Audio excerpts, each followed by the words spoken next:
Okey, Assalamualaikum kepada semua.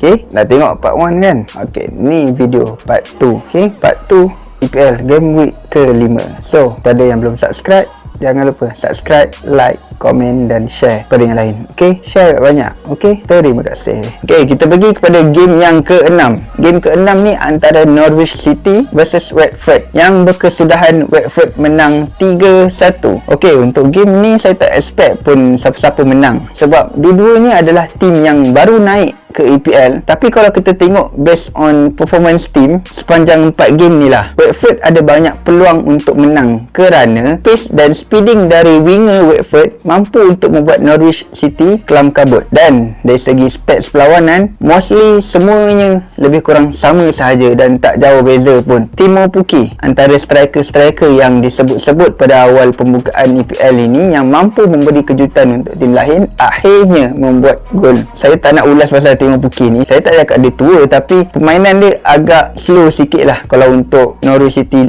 sekarang. Kalau Norwich City yang dulu dia masuk agak laju sikit. Okey, kita pergi kepada game yang ke-7. Game yang ke-7 ni antara Aston Villa menentang Everton yang berakhir dengan Aston Villa menang 3-0 dengan mudah. Kenapa saya tambah dengan mudah? Sebabnya, saya simpulkan hilangnya Richarlison dan Calvert-Lewin, saya tak nampak pun attacking Everton yang berbahaya. Itu satu. Untuk game ni pada mulanya saya rasakan akan jadi satu game yang sengit, jujur saya cakap. Tapi nampak hanya Aston Villa sahaja yang menaikkan tempo permainan itu. Dan satu kelebihan di Aston Villa yang saya nampak, majoriti pemain-pemainnya, first 11-nya, diorang ada pace dan speeding yang luar biasa. Even Tyrone Mings ada pace yang tersendiri. Contohnya, saya beri contoh adalah dua wing back diorang, right back dan left back diorang, iaitu Matthew Cash di right back dan Matt Targett di left back. Kedua-duanya memainkan watak yang cukup penting untuk game ni dari segi attacking maupun defensif. Dan saya nak sentuh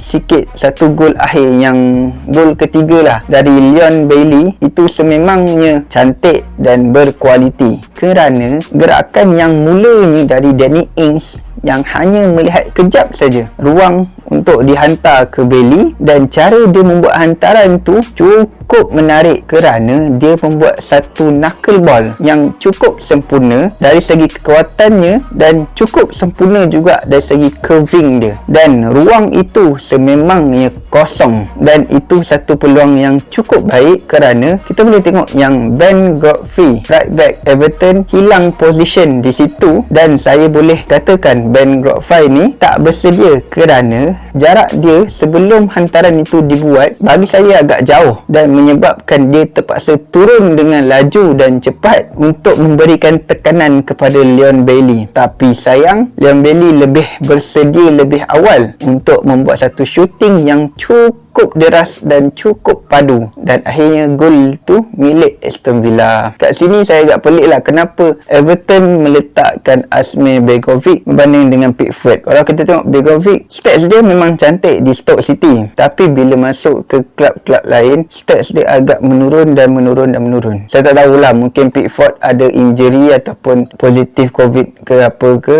kena quarantine ke apa ke, saya tak tahu. Tapi jurang memang terlalu banyak untuk kalau kita nak bandingkan Pickford dengan Begovic. Okey, kita pergi kepada game yang ke-8.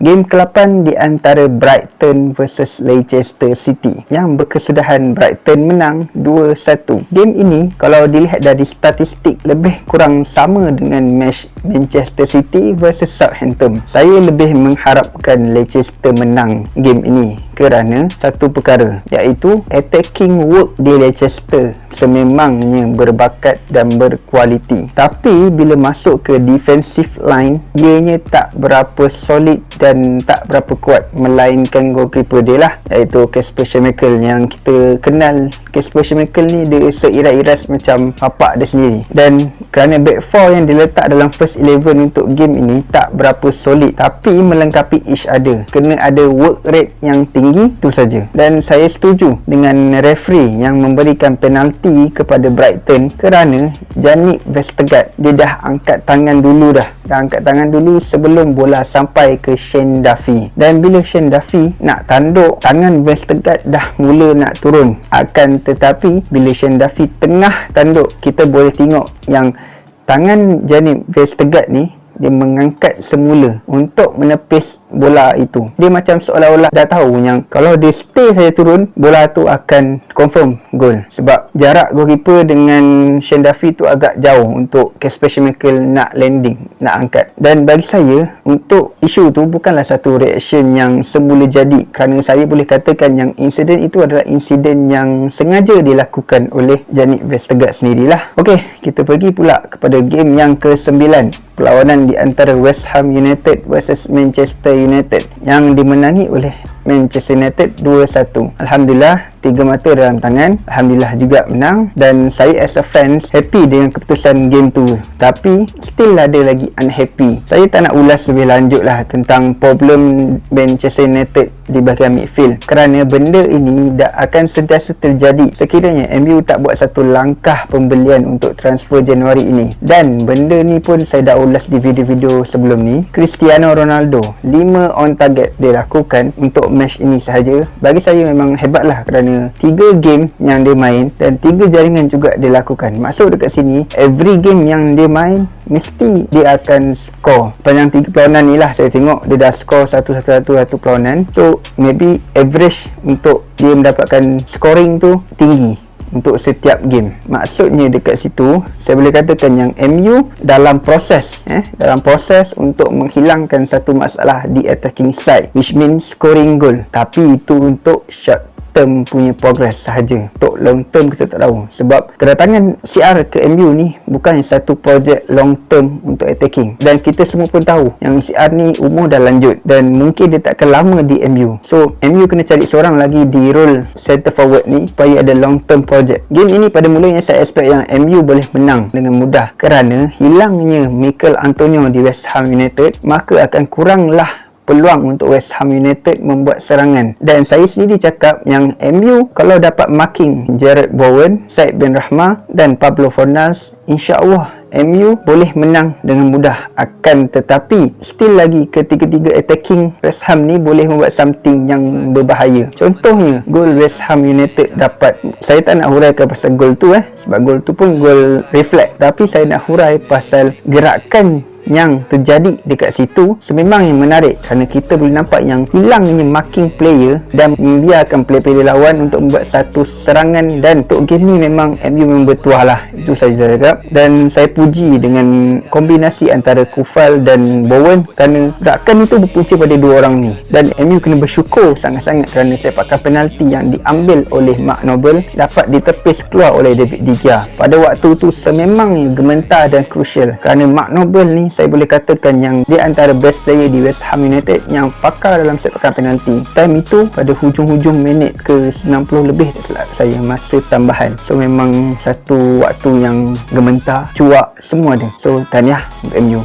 Okey, kita pergi pada game yang ke-10, penamat untuk game week ke-5, iaitu pertarungan antara Tottenham Hotspur dan Chelsea yang berkesudahan Chelsea menang 3-0.